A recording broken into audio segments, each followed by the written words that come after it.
Hola Rafa, bueno pues gracias por aceptar la entrevista, aunque estamos cuates, pero sé que estás súper ocupado. Rafa, voy a entrar en materia. Sí, Eh, ya cerca de 30 años de que se publicó un libro que se ha vuelto referencia para los estudiantes de comunicación, incluso de los de administración, de ciencias de la administración, que es la organización habitable. Un, un, un libro, literatura pura para aquellos que quieren estudiar el clima organizacional, pero sobre todo entrarle a las utopías de ir más allá, digamos, de la generación de riqueza en una organización y buscar la habitabilidad. Fíjate que el propósito, entre otras cosas, de esta entrevista, de ese trabajo, es que yo estoy trabajando con muchos otros el concepto de bienestar organizacional, que incluso con las nuevas implementaciones de la Ley Federal del Trabajo, pues va a haber una reducción en México de las horas. Más allá de entrar a esos detalles y darle contexto a este trabajo, ¿podrías platicarnos cuál fue la situación, la circunstancia, el contexto histórico en el que te llega a ti esta iniciativa y empiezas a generar, digamos, teoría práctica de la comunicación aplicada? Platícanos la historia, cómo fue en aquellos años, si no más me equivoco, en los 90s, que surgió esta odisea de la organización habitable. sí. Fíjate que bueno que me dices, sí, se cumplen 30 años de este libro que después te digo causó mucha controversia al principio y fuimos muy criticados porque decían que era poco metodológico, con poco rigor académico, etcétera. Pero mira, te contextualizo. Es una investigación muy complicada con muchas técnicas y muchos métodos para tratar fundamentalmente de explicar qué sucedía en una empresa del Estado que estaba siendo muy ineficaz y que había sido desbaratada porque era una caja chica, la verdad, del gobierno. Y entonces era una Telmex, Teléfonos de México. Y era una cosa impresionante porque los servicios eran muy malos. La tecnología obsoleta, etcétera, etcétera. Y entonces en la época en que se hizo, estaba Salinas de Gortari profundizando el modelo privatizador, porque era como tú lo sabes, un ángel exterminador del nacionalismo revolucionario. Y entonces implantaron el sistema de la venta de las empresas, y esta era más que nada vendible porque era, según esto, ineficiente, improductiva, etcétera, etcétera. Bueno, total, que en ese momento teníamos una persona que nos estimaba mucho, que era Abelardo Martín, que era el director corporativo de relaciones públicas de Teléfonos de México.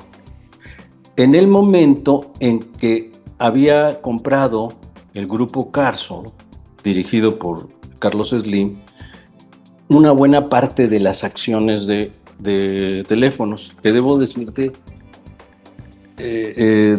con un 7-8% controlas la empresa, no sé si sabías, de las acciones de teléfonos. Pues él compró eso. Otra parte, un 3%, lo compró, ojo, el sindicato. Ese cuando se privatiza, y esto es muy interesante, porque en realidad el sindicato es copropietario de Teléfonos de México, porque tienen juntos el 10% de las acciones. Bueno, se vendió y lo compró el grupo Carso, y cuando Abelardo, que como tú sabes es una institución en el área de comportamiento institucional, organizacional, y un experto en comunicación, nos dijo: necesito hacer una investigación porque estamos ante un problema de cambio, no solamente de propiedad, sino de cambio organizacional, porque lo que va a venir es un cambio tecnológico muy profundo. Concretamente, fíjate, la renovación a fibra óptica en lugar de la fibra tradicional. Pero no solamente eso, estaba en puerta el proceso de digitalización. O sea, lo que ahora vemos ya como una realidad. Entonces, en ese escenario, de cambio de empresa pública a empresa privada y en cambio además tecnológico, lo que queríamos saber era qué repercusiones tendría en un sindicato tan poderoso como el de Teléfonos de México, con un nuevo dueño, un nuevo empresario. Lo que nos llamó la atención, no sé si me tardé mucho, pero lo que nos llamó la atención es que quien había propuesto la venta de teléfonos era el Sindicato de Teléfonos de México, dirigidos por, ¿cómo se llama este cuate? Hernández. Jesús, ¿no? Jesús Hernández, un cuate que todavía sigue dirigiéndolo, por cierto. Y decíamos, bueno, ¿por qué quiere? Es que tenía visión. Y se unió con el comprador y dijeron, apoyamos la renovación tecnológica, fíjate, pero tenemos que lograr estas cualidades. Esto le llamó mucho la atención a Abelardo y dijo, investiguemos, porque la nueva dirección no tiene ninguna relación con el sindicato, que 45,000 más o menos trabajadores, ¿verdad? Y con los cuadros medios que no son sindicalizados, tampoco tiene liderazgo. Entonces, investígame eso. Y entonces trabajábamos, ¿te acuerdas? Para la Universidad de la Comunicación hicimos una propuesta que consistió en estudiar la cultura organizacional existente en Teléfonos de México para ver si aceptaban o rechazaban el proceso de transformación. Ese es el sentido de eso.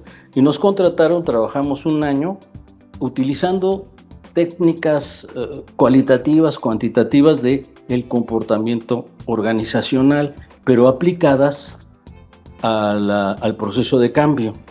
Y estas técnicas tenían que ver fundamentalmente con la cultura más que con la comunicación. Es decir, entendiendo la cultura como la manera de verlas hacer las cosas realmente existente, lo que Bourdieu llama el hábitus institucional. O sea, ¿cómo asumo esto? Bueno, ¿cómo lo vive? Ese es el sentido de la investigación. Y bueno, ¿qué pasó? Que empezamos a trabajar con todo el equipo que tú conoces, con Javier Ávila, que en paz descanse, con Fernando Mendoza, con Mario Revilla, Jaime Pérez, Claudia Payares, de los que me acuerdo, y otros más que trabajaron todos ahí. Y bueno, creo que hasta Margarita Arroyo trabajó ahí. Bueno, todo ese grupo de gente, comunicólogos todos, ya estábamos desde hace tiempo estudiando el comportamiento organizacional, que era uno de nuestros objetos, porque en ese momento ya la comunicación había sido utilizada en términos de explicar el cambio organizacional en las empresas a partir de lo que se llama la comunicación, y ya hablaban de la comunicación vertical y horizontal y la manga del muerto. Bueno, la comunicación organizacional de aquel entonces, sí, ¿no? que se supiera cuál era el papel de la comunicación en los procesos de conservación o de cambio en las empresas. Y empezaban a darse cuenta de que la comunicación era vital para los procesos de toma de decisiones y de organización y de cultura. Bueno, esa fue la razón. Lo hicimos, nos tardamos casi un año en hacerlo. Y bueno, después decidimos publicarlo, pero publicamos el libro 10 años después de que hicimos la investigación. ¿Por qué? Porque teníamos una autorización, no había autorización de publicarlo, porque podía haber datos sensibles. Bueno, hasta ahí me quedo. Ahora, es la primera investigación que yo recuerde en México hecha sobre comportamiento organizacional desde la perspectiva de la cultura y de la comunicación. Y es la primera que demuestra varias cosas. Mira, primero, demuestra que la comunicación sí puede mostrarte cómo se organiza una institución para aceptar o rechazar los cambios. Bueno, eso es una cosa bien importante, ¿no? Segundo, que la cultura existente absorbe los cambios. Es algo muy importante. que es resiliente, le dicen ahora, o sea, se adapta. Y que en este caso, el sindicato era el que representaba la verdadera cultura organizacional de la empresa.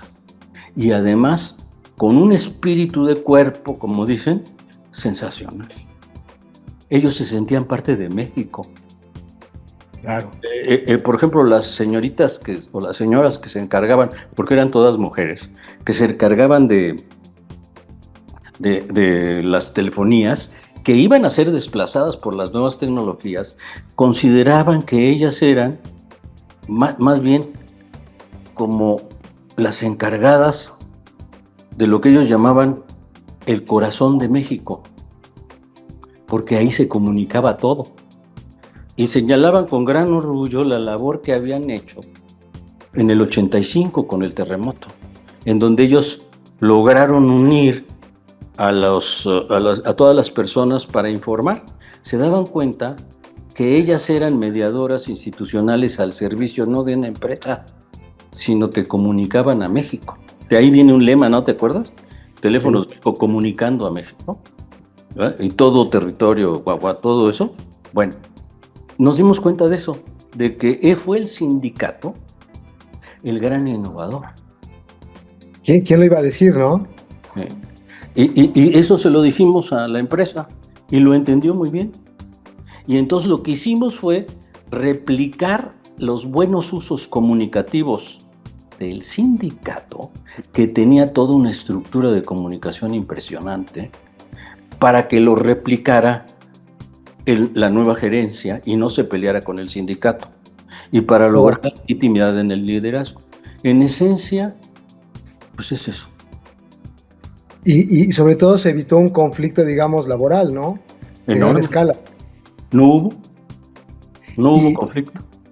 Una gran aportación, Rafa, es que logran documentar que es posible que puedan cohabitar, digamos, proyectos distintos en una organización que podrían ser contrarios, ¿no es así? Sí, porque hay algo que ha tenido siempre el ingeniero Slim. Es el hombre más rico del mundo, pero no es ningún tonto. Y sabe muy bien que si están bien los trabajadores, la empresa va a estar bien. Aunque se le criticaba al ingeniero Slim de comprar empresas, le llamaban un animal así de carroñero, y no lo era. En mal estado, digamos. Sí, que compro, ¿cómo se llama? Empresas moribundas, ajá, me las como y las digiero. No fue así. Más bien, se dio cuenta de la cultura organizacional tan fuerte que existía, y la aprovechó y la remodeló y le dio salidas a todos sin conflicto. Bueno, aparte de eso, el señor director del sindicato no era nada tonto, tenía una visión enorme y ¿cómo podría ser? Un líder populista. Lo adoraban. Porque ¿sabes qué hacía? No sé si te suene. Iba a todas las delegaciones de todos los estados y se pasaba horas oyendo a su gente y resolviendo problemas de, oiga, yo no puedo asistir a tal hora, y resolvía desde esos detalles de que le pedía a alguien, es que mi hijo no tiene esto, y los apuntaba y los resolvía. Interesante. Un líder que escucha. Así es. Era entonces, por supuesto, corporativo, clientelar, lo que quieras, pero de una eficacia enorme. Pero además tenía un sistema de comunicación de respuesta inmediata. Okay. Tomaba las decisiones más rápido. Lo que fuimos es estableciendo esas leyes y se las dijimos al nuevo director, que era don Antonio Pérez Simón. Juan Antonio, creo que se llamaba Pérez Simón, que era socio mayoritario, uno de los socios importantes de Inbursa, ¿va? Y yo me acuerdo que el señor era eriático, completamente eriático. Es decir, parecía que no entendía nada, no, entendía todo. Solamente cuando tenía peros, te decía. Si no tenía ningún pero, callado. Interesante. Y terminaba diciendo, ¿y qué tengo que hacer? Ya cuando te decía eso, habías ganado. Ah, pero si te podía poner un pero, te lo ponía. A ver, explíqueme esto, quiere decir que no lo había entendido o no estaba de acuerdo. Un tipo muy interesante, muy inteligente. Además, Rafa, a 30 años de que se publicó este trabajo, ¿cuáles serían, digamos, en resumen, si lo pudiéramos sintetizar? Toda síntesis, pues corta cabeza, ¿verdad? Pero, digamos, si pudiera resumir en términos de ciencias de la comunicación, ¿cuáles son las mayores aportaciones? Ahora en retrospectiva, 30 años que se ha publicado esto. mira, va a sonar muy petulante. Y ya sabes que siempre los que nos dedicamos a esto debemos tener un grado de humildad, ¿no? Pero creo que el éxito, entre comillas, o que se convierta en un instrumento ampliamente utilizado, tiene que ver con varias cosas. Primero, que el objeto de estudio era bien importante. O sea, era Telmex, una gran empresa de telecomunicaciones que se estaba renovando con tecnología nueva. Iban a pasar a fibra óptica todo. Iban a modernizarse y se logró. Hizo una inversión de 10,000 millones, muchos miles de millones de dólares. Imagínate, se cableó todo el país en 2 años. Es una épica tecnológica. Pero este cambio tecnológico implicó cambio en la organización del trabajo. El papel del estudio es que explica perfectamente que un cambio tecnológico no es necesariamente disruptivo. Primer señalamiento. O sea, de que te rompa y que tengas que crear. No, tienes que acomodarte si respetas, solo si respeta la cultura existente. Ya instalada, claro. No sé si ese te diga, ese es un descubrimiento de la Organización Habitable, que para poder estudiarlo se requiere hacer a un lado los paradigmas de Corsé y decir, uso lo que puedo para explicar esto. Ya sea que provenga del determinismo lógico, del marxismo, de la fenomenología. Entonces, utilizamos una metodología híbrida, así le diríamos ahora, yo diría compleja, mestiza, y de ahí nos atacaron muchos porque todos lo ven desde la cuadra de caballos a la que pertenecen, ¿no? Claro, claro. Y nosotros en realidad, pues nos consideramos Mustangs, libres en la pradera, ¿va? Pero con ciertas cosas. Y entonces había gente de todo. Yo que soy de la escuela de Manuel, que soy disque muy seguidor de él, pero teníamos a Fernando que abrevaba en el iteracionismo simbólico, Jaime que estaba en otras posiciones. Nos juntamos todos para que cada uno desde su perspectiva fuera analizando ciertos aspectos. Entonces, ¿qué te estoy diciendo?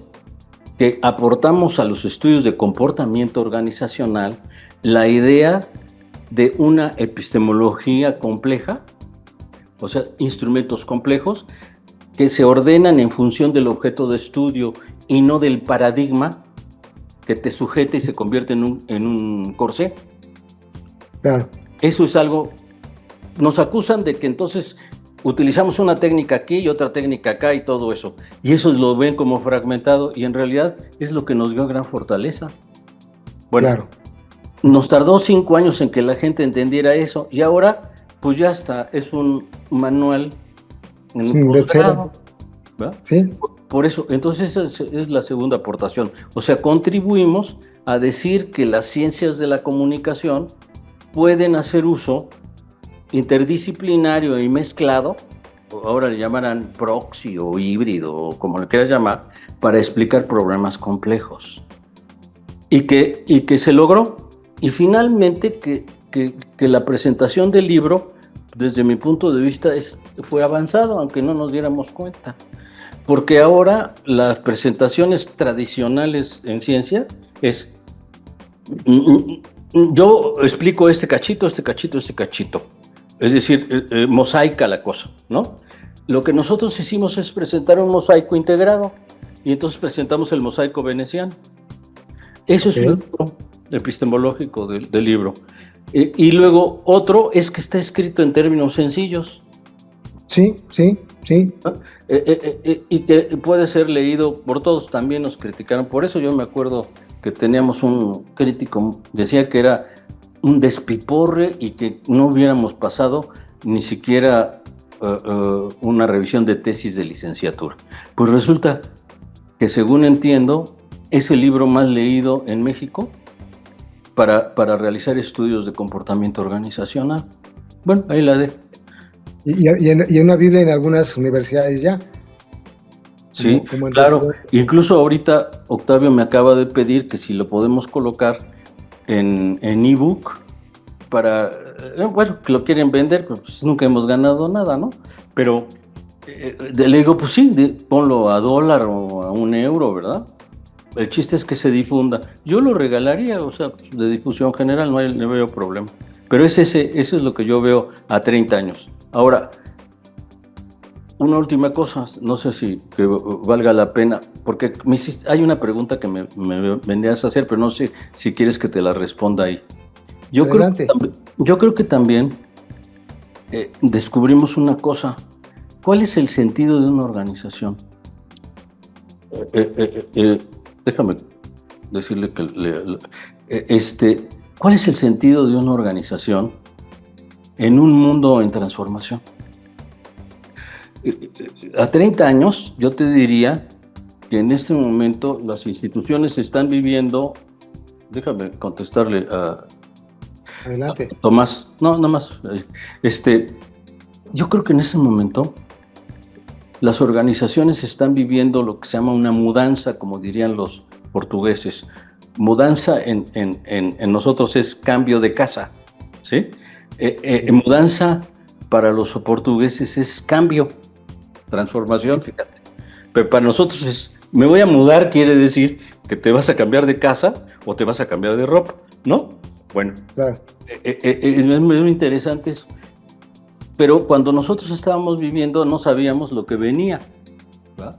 Lo que estamos viviendo es la virtualización de los procesos de trabajo, la automatización y una nueva división social y técnica del trabajo. Pero nos dimos cuenta de una cosa, que lo importante en una comunidad no era la rentabilidad, como la entiende el comportamiento organizacional liberal. Clásico, típico.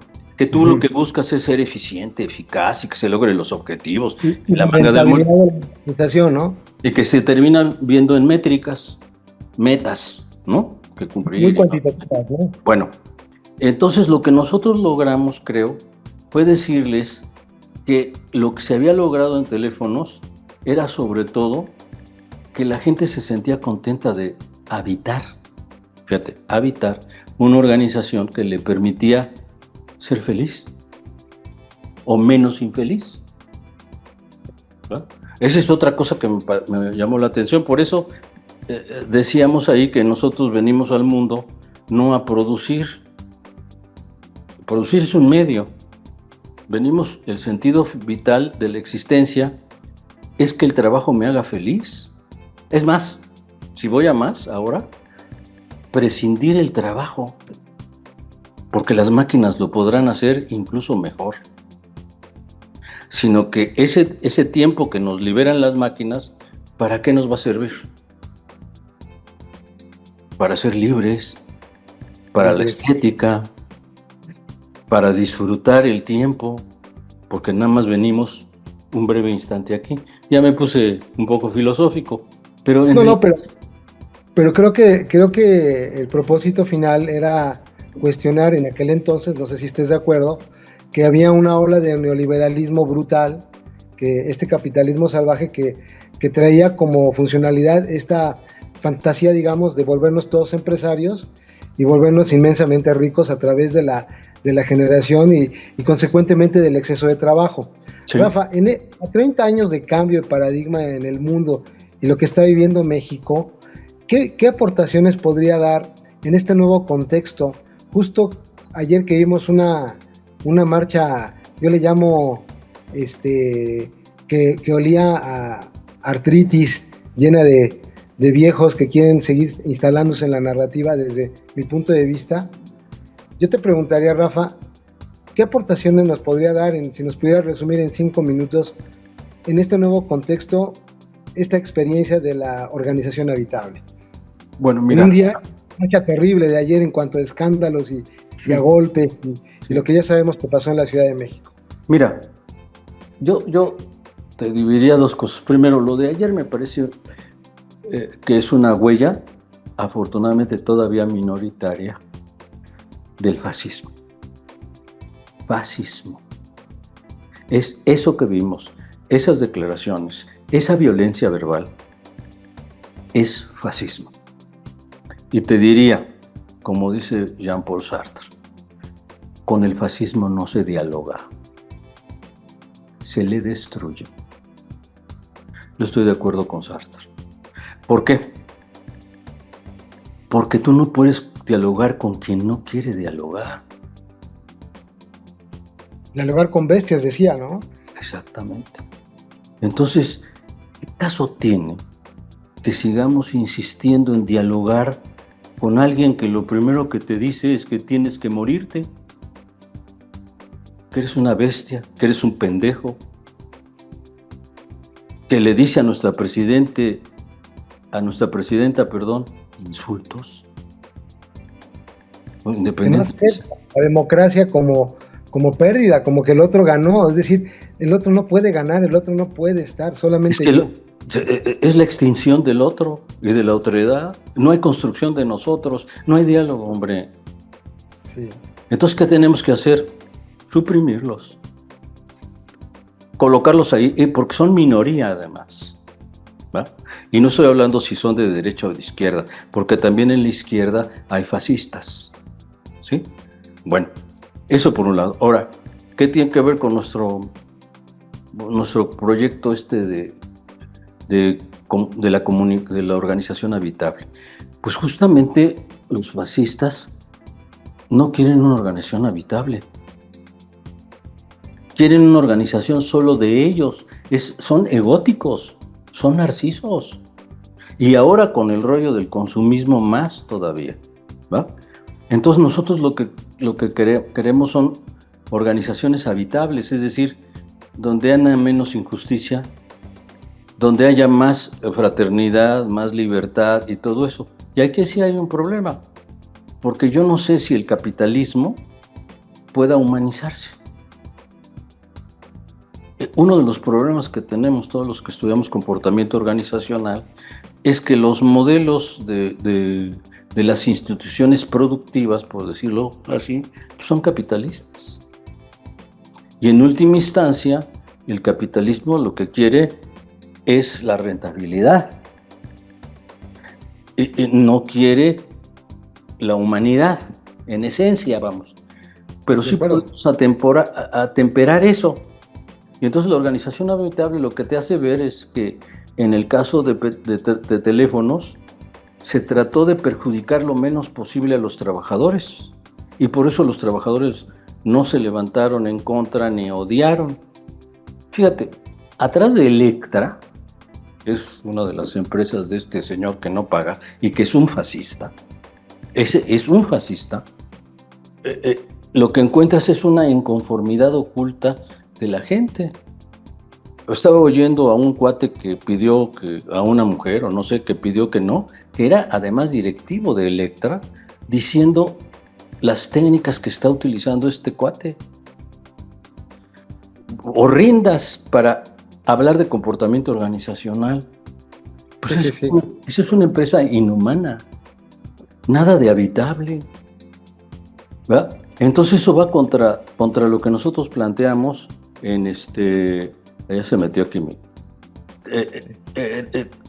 lo que nosotros planteamos hace 30 años.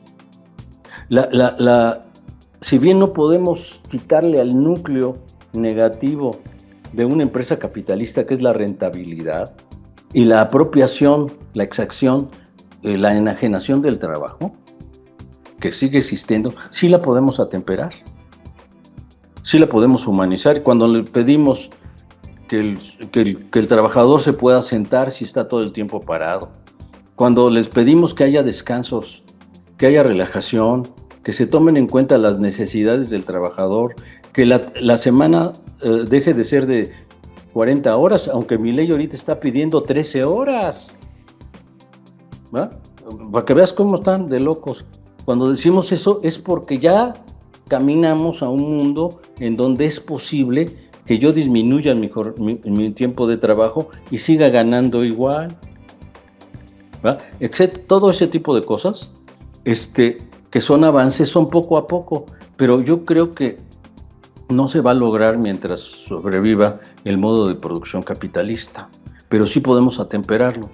Y contesto, como la organización habitable permitiría que los efectos negativos de la explotación del dueño de la empresa o la que sea tan rapaz que te elimine incluso como sujeto. Porque, de hecho, imagínate un pobre vendedor de Electra que si no va a la marcha porque es de la generación Z, si no va, pues ya lo dijo Salinas, calle. Sí, claro. Entonces tienes que someterlo a ese tipo de rollos. ¿Cuántas empresas hay como Electra? Pues muchas. Por ejemplo, se me ocurre Coppel, yo creo que funciona igual. Starbucks. ¿Sigo? Bueno, ¿Ah? sí. Todas, tú y yo conocemos muchas. Bueno, ¿cuál? El sistema de explotación de Uber. Bueno, ¿Ya? es que justo son modelos que dan origen a estas nuevas normatividades. Rafa, para ir cerrando, ¿qué te dejó, si lo pudieras resumir en 2, 3 cosas, qué te dejó la experiencia junto con estos grandes colaboradores que son amigos, además, muy solidarios? ¿Qué te dejó este trabajo de la organización habitable hoy a la distancia? Si lo pudieras resumir en 2, 3 cosas. Mira, fíjate que te voy a decir algo. Creo que para mí fue fundante porque me permitió 2 cosas. Una, todo lo que había aprendido con Manuela en el doctorado en la Universidad Complutense, lo pude aplicar. Y me pude dar cuenta de que la teoría de Manuel y el método de Tardel son muy aplicables y extraordinarios.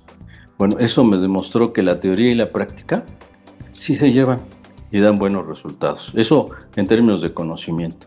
Ahora, en términos personales, mira, refrendó mi compromiso con la construcción de una sociedad nueva y me ayudó a entender que la cultura realmente existente, que proviene del pasado, hay cosas muy positivas que hay que conservar y que no todo se puede cambiar. Por ejemplo, nuestro concepto de solidaridad es ancestral, y no solamente ancestral, es antropogenético, y no solo eso, hasta en los animales se encuentra ese nivel de fraternidad y de amistad. Y me di cuenta de que, a lo mejor como utopía, las sociedades que se fincan en los principios de la fraternidad, más que exclusivamente en el concepto etéreo de libertad, son las que más progresan. Y que la conversación, cuando es amigable, cuando es fraterna, conduce a eso. Yo sigo insistiendo utópicamente, estaba leyendo hace poco, ahorita que estamos viviendo momentos muy difíciles, lo que pasa es que no se conversa. El TikTok no conversa. Claro. El Instagram tampoco. El X peor. O sea, proferir insultos a diestra y siniestra, negar al otro, eso no es conversación. Y eso es lo que hacemos en TikTok porque además te fragmenta. Todo es fast, rápido, eso. Y la conversación es siempre slow. Sí. Es como la comida, como tú mismo lo dices, ¿de qué te sirve que hagas ejercicios muy fuertes? Mejor comienza despacito. Claro. ¿No? El tai chi, una cosa de esas, te ayuda muchísimo más. Entonces yo creo que la conversación requiere de tiempo.